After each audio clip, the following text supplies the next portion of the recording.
Hello everyone and welcome back to Football Manager 2019 and another part of this experiment where we're seeing what would happen if you had the perfect player in the game. Now last time he had just gone and won a bunch more titles, winning the Premier League and various other competitions, and I said if the video reached 200 likes I would create a new player and keep him at a team throughout his entire career despite being the best player in the world, and it would be a non-league team.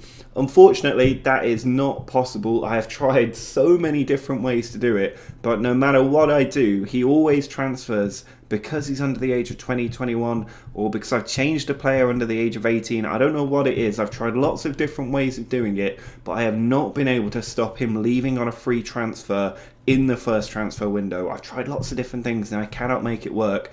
Certainly not part way through a save file. Now if I used the full game editor, I could do that. I could keep him there, set up a future transfer, and he wouldn't be able to leave for about 50 years or longer. But unfortunately, because this is a live save file, I can't do that. So I've had to make the best of what I've got. And that means that we have forced Jenkaldo Jr. to move to FC United from Manchester City. And yes, that is a little bit of a sick joke for any Man City fans out there. We've moved him here and we have set it so that if we look at his contract details, he's on 30 grand a week. Most of that is just a fraction, because he's getting an awful lot of it paid for by Manchester City. I did bump him up to a full-time player to make sure he stayed nice and fit. He gets a contract extension after promotion. He's also going to leave at the end of his contract.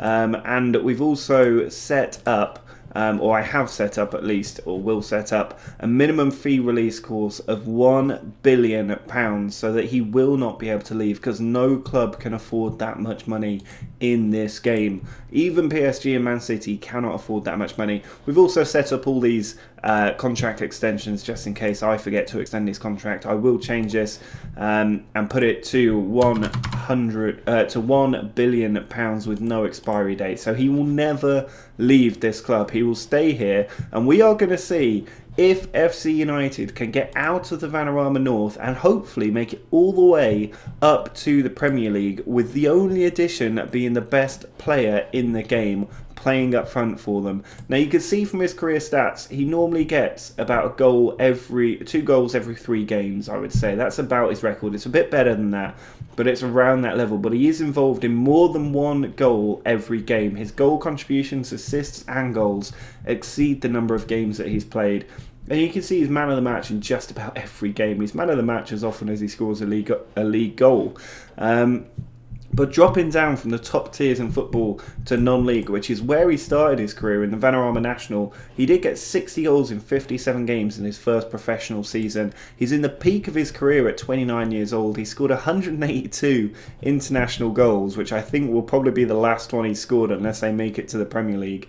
But I reckon he's got about a decade left of football in him, or a decade of football left in him. So it's going to be interesting to see what he can do with that. So what I'm going to do is go forward 1 year at a time. We'll probably go about 3 years into the future just to see if this is viable or not, because if it's not, we can move him back to a different team, different league, or we can make him a different nationality, something like Maltese, which is something that has been floated.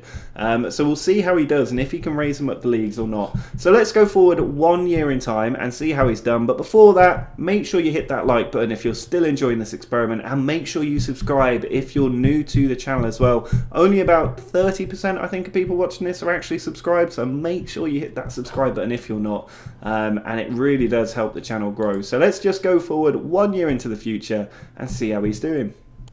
Well, we are now 1 year into the future, and as you can see, there is an awful lot of green on the screen right now. They started out their season in pre-season against Bury. He got a hat-trick on his debut, 2 within 5 minutes. He then scored twice as they beat Rushall. He scored a hat-trick away to Rill, and he scored another hat-trick away to Coldstream, and then another hat-trick away to Prescott. And against Hartlepool on his debut, a couple of goals there, and you can see he scored 2 in the next game. Even though they went down to 10 men, they still got the win away from home. He got a hat-trick, a couple more there, 4 goals against Nuneaton Borough, a penalty in the next game. He scored in every game at the moment, 2 in that one, 2 in that one.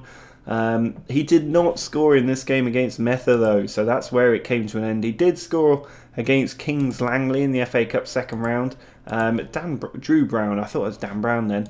But then Charles Mohammed Drew Brown again, he did not score away against Stalybridge, but they are still keeping up this exceptional record. And he is getting an awful lot of goals, it has to be said. 4 in this game against Leamington. Hales Owen, a 1-1 draw, he scored there as well. A couple of draws here. So not a 100% record, but they did beat Bradford PA before losing 4-1 to Boston United, which is quite a shock. Boston at the moment in League 2, to be fair, 2 leagues above them.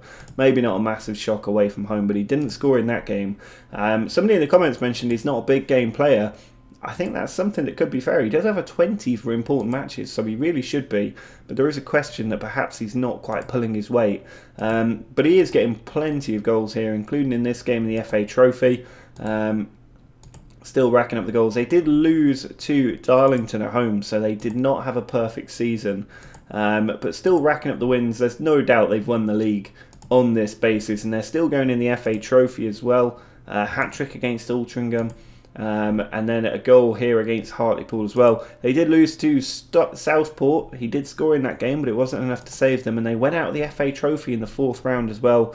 But you can see there's an awful lot of victories here. He's still getting a couple of goals most games, at least one every single game really.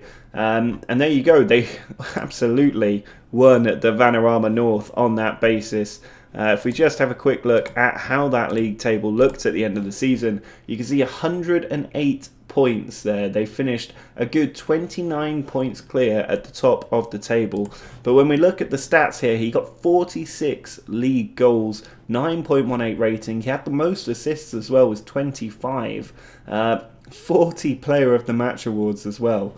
And they have absolutely smashed that league. Now, if we go and have a look at FC United's profile, you can see they did get relegated in the 28-29 season. They've been around the top end of the table. They actually finished 2nd last season, but obviously you have to win the league to go up in the Vanarama National League North.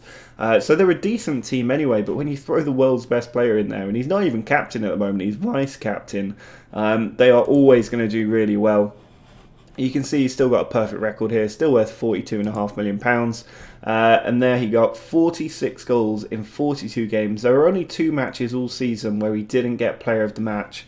But 56 in 51 in all competitions with 30 assists. Imagine being involved in 86 goals in 51 games, because that is exactly what he did. And that doesn't include the friendlies where he got 14 in 5. And I think the SC United fans would be pretty happy with this former Manchester City player at this point. And as we've seen, they have rocketed to the top of that league. So it's going to be interesting when we go up to the Vanarama National, if they can do the same again, because they did finish 2nd in this league last year. They're already a good team. So how much more added value is he bringing when they have to step up a whole nother division? Let's go forward and see how they get on. Well, here we are another year into the future, and as you can see, it has not changed much. He's stepped up another league, got a hat-trick in Clark's testimonial. They did lose to Bury, but then beat Stafford 4-0, a hat-trick there. And in his Vanarama National debut with FC United, he did get a couple of goals, and he just starts the season so well. He got 8 in his first 4, 10 in his first 5, and then 11. He finally fails to get a brace. He's still scored in every game up until this point against Sutton, and then he gets straight back into it as well. This is a fantastic start to the season for a newly promoted team. Through in the FA Cup 4th qualifying round. He's racking up a lot of goals at the moment. I think he's getting more than he got last season. They also managed to beat Guiseley, I think that is. 2-0 over Bath as well. Beat Morecambe 2-1. They are still winning everything along the way. And he isn't even scoring that many now. He seems to dip around this point. He's coming back with the goals again. And they still haven't lost in the league. Maybe they could go unbeaten this year. They're through in the FA Cup 3rd round replay, beating Sheffield United 2-1 away from home. He got the winning goal in that one. Beat Telford as well, but then were beaten 3-0 by West Ham in the 4th round. Still their league form going really well. Through in the FA Trophy 3rd round and the 4th round. And then through in the won the FA Trophy semi-final first leg and the other leg as well. So into the FA Trophy final. Oh, and then right at the end of the season, away to AFC Telford, they did lose 3-1. He did play. It wasn't enough, but they did at least win the FA Trophy. 3 late goals turning it around. He was the instigator with the first comeback goal, and they did manage to win the double this year because they also won the Vanarama National League. And when we look at the table, 127 points, and that one game right at the end of the season meant that they couldn't do it unbeaten in a 46-game season, which is really unfortunate. But how well have they done to come straight up and win a second consecutive title? And if we look at their transfer history, they only spent 160k. They spent nothing the year before that. Obviously, most of their money will be going on Jenkaldo Jr.'s wages. He's on 30 grand a week, but it's not that high when you look at other players here on 7 grand a week. The value that he brings is worth well more than that. And he is remaining at the club. And as we can see, he got 45 league goals this year, 1 less than last year, but 1 more assist, same number of player in the match. 57 goals in all competitions, 1 more than last year there. And he is still doing exceptionally well. So let's go forward another year, now that they're into league football, and see if they can keep this up. Well, we're another year forward, and it looks a little bit more patchy this season compared to last season. They are in league football. Pre-season didn't start that well, but then they got to winning ways, back-to-back hat-tricks, and then 5 away to Blythe Spartans. They did beat Woking. He got a hat-trick on his League 2 debut, and then another hat-trick away to Scunthorpe. 2 here as well with Johnny Barnes as well. They did go out the Carabao Cup to Wigan, but he still got a couple of goals. He scored a hat-trick against Northampton as well. And he is still just banging in the goals game after game, losing in the Checkatrade Trophy North Group B though, and some defeats in the league as well, but they're still getting pretty good form through their league season. They aren't losing many games for a newly promoted team. They're definitely in the top half around the playoffs at this point. A 4-1 win against Crewe Alexandra at home. And still the points racking up in the league. Through in the FA Cup second round against Eastleigh. They were beaten 3-0 by Bournemouth, knocked out in the third round. Another Premier League team knocking them out at the Eddie Howe Stadium as well. Beaten by his former team, Leyton Orient, in League 2 there. That's a bit of a shock. He did score against them, but it wasn't enough. A lot of wins though from this point on. He's starting to really help the team kick on. A few draws as well. They did lose to Chesterfield, but this unbeaten form in a league as competitive as League 2 will have served them really well, and the fact there aren't any playoffs means that they have done really well. You can see there they are the title holders, and when we look at that league table, they did it by 6 points in the end. That's a decent margin. It's not the same as the 20-30 points they've done it the last few years, but that is still a really good return with 101 goals as well. And we can see he's still worth £38.5 million. He's getting a bit older now. He's 32 years old, but he is still banging in the goals. 38 and 44 in the league, 23 assists and 47. He's not got above the 50 goal mark this season, which to be fair, he's only done when he's played non-league football. I can't see him having done that in any other season. He got close in his first season in the Premier League, but 60 in his first season in non-league. Now that he's playing league football again, he's dropped below that 50 goal mark, but he's still getting 24 assists alongside the 47 goals. That's not a bad return whatsoever. But if we have a look at the England team and see how they've been getting on, because I don't think he's in the team anymore. If I had to guess, being a non-league player, you would imagine they've kicked him out. And this was a European Championship after he left. And you can see they're still winning games. They're doing well, but he is not appearing on this goal scoring list. He's not in the penalty shootout win over Belgium. They did lose in the final to Germany. And so they have missed out on a European Championship there. But he's still not appearing. He's not playing there. Even though they've won the International League final 2-1 over Spain. They've won the Confederations Cup on penalties against Germany. They've won it on penalties against Germany. But he is no longer the leading goal scorer for them.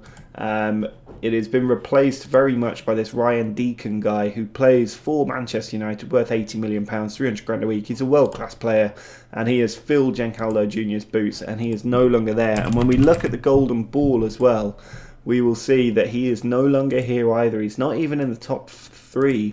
Fabio Silva, Thomas Leve, and Ali Bibaj getting the award in his place. And just the same player, but because he's not playing in those high reputation competitions, he is not winning those big awards.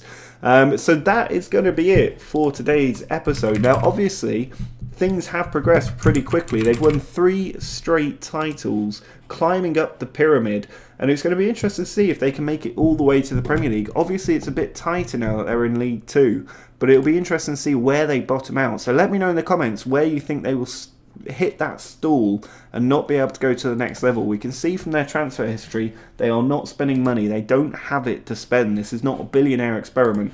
They just have the world's best player. Now, how high up can they go with Jenkaldo Jr.? Let me know in the comments. Make sure you let me know if you've got ideas for other ways we can put a twist on this experiment as well, and subscribe to the channel if you're new. But until next time, see ya.